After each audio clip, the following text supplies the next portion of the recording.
Spring ball, no, I'm sorry, no, they're training camp. Really excited about today. The guys doing a really good job going our second week.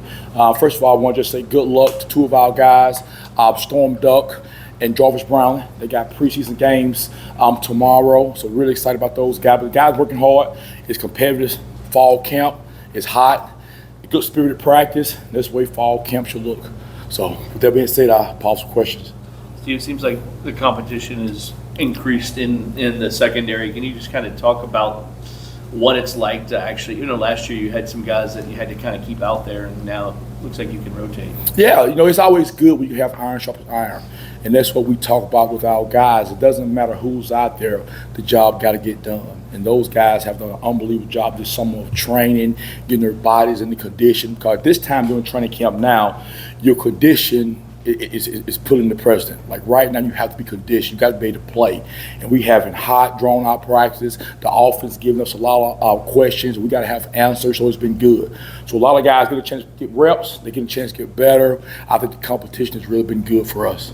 Steve, Quincy is a guy who probably could have went to the league if he really wanted to. He chose to come back. How has he improved since maybe last year, or what has his maybe area of focus been this year? I think the biggest thing about Quincy right now is just the development. Every time you get an opportunity to come back and develop, that's the key. You either growing or you being stale. In this business of football, man, it's really pretty simple. Either you're getting better or you're not getting better. Like, there's no in between. And I think he's a guy that took full advantage of the opportunity. With the strength staff, the medical staff, for him, his IQ in football, understanding splits, formations, just receiver tendencies, the quarterback, all that stuff, him really took it to another level. And that's what you're happy to see. You can sit back now and see, man, his leadership, the way he interact with the guys, he really blossomed into a really good young man. Steve, building off of that, back in spring, Quincy said that he wanted to work on becoming more physical, kind of sort of modeling himself after Jarvis's game. What have you seen through the first goings of fall camp? Have you seen him be a lot more physical than he has been in the past? I have. Just him getting off blocks, throwing in the football, knocking guys back. And again, the bigger you are, the stronger you are, the more confidence you have to do anything. You take a Honda card and you take a Hummer. That Hummer's just you feel more comfortable driving it. It's the same scenario. He's bigger, stronger, faster, so obviously you gain more confidence just because you got more armor to have. How important is that leadership from Quincy to the younger guys who are coming up? I think it's tremendous. There's a couple type of leaderships. We already talking about being a servant leader. Just, hey, man, be willing to serve. All the young guys, from as simple as showing guys where the Pepsi Club at to eat, showing guys where the weight room at, showing guys, hey, we got meetings at 8, come back here at 7 to get your body rehab, to get your body ready for the workday. Just that servant leadership, I'm going to serve first.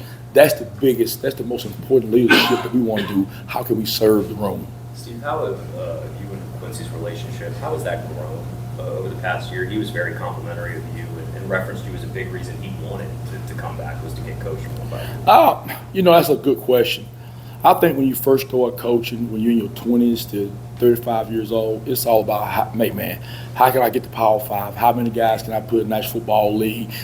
I think it's individual. It's just all about what can I do is me. When you get to that 35 plus, man, you sit back, you realize this game is more about how can I help these young men be the best they can possibly be. So my job with Quincy is how can I help you achieve all the goals that you want to achieve?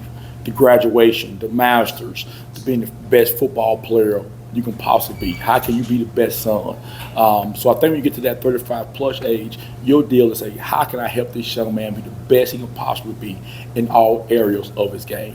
And again, let's go back to that servant leadership. How can I serve? How can I serve to be the best coach Quincy ever had? How can I serve to be the best assistant for Coach English and Coach Hagan? How can I serve to be the best assistant that Coach Brom ever had? How can I serve to be the best coach that Corey Thornton, Quincy Riley, whoever those guys are, ever had? If Quincy checks off every developmental box you have for him this year, what is his ceiling?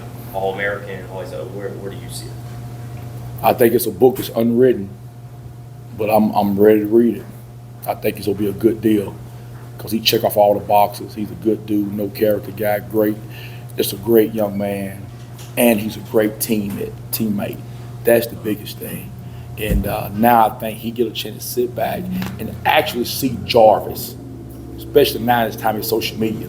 got a chance to talk to him. He did a Zoom with us this week, so he giving us his experiences of being in National Football League. Talking to Storm, he giving us those experiences because last year those guys was right here in this seat on that practice field, getting ready to go for the scrimmage this Saturday at Ellis Stadium.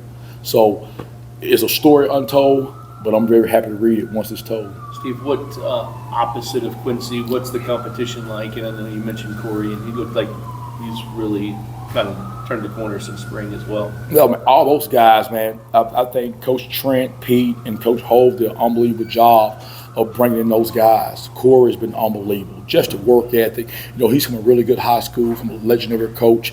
And Coach Harris at Booker T, he does an unbelievable job of getting those guys ready for college. Taz Nicholson, unbelievable player. Quick twitch, reminds you a little bit of Jarvis, got that competitive edge, good spirit. He never had a bad day in his life. Then you bring in Tate Holloway, a guy that's athletic, real spongy. Guy really does a good job of absorbing knowledge. Had a really true football lover. All those guys been very fun to work with. And the one thing about those guys that like football, it's easy to come to practice now. Those guys text you, they call you, they're really football lovers. So once you have that, man, it's easy to come to practice. It's an easy way you want to help those guys succeed. Quincy talked about the depth of that spot during the ACC kickoff. Saying that he feels comfortable if he has to go out and guys step in. How have you seen that competition so they can feel comfortable being, the one-to-ones are coming out, the twos going in, and you don't see much of a drop? I think the big thing talking about our room is, we don't want to be no weak link. We want to be the strongest link. No weak links, man. No matter who's out there, there's no weak links. Whether you're a freshman or sophomore, senior, it really doesn't matter. There's no weak links. And whoever's on the field, our job is to get the job done and to make sure we play at the best ability that we possibly can. But the thing we just preach on, no weak links, man. We don't want to be the weakest link. And we kind of take that person that we want to be the strongest links. And that's also just got to continue to work, continue to improve. It doesn't matter who's out there. A lot of players have talked about, learning the system in year two, but for you, what has that been like in coming here and with the coaching staff and just kind of figuring everybody out? Oh, it's been tremendous. It's just like going from algebra last year to now we're in calculus. You just fast forward it. We just on a whole nother level of really getting to high level IQ. So instead of starting off in first grade, we started off in fifth grade and we rolling. And that's the good thing about our defensive staff. All the guys been back for their second year around.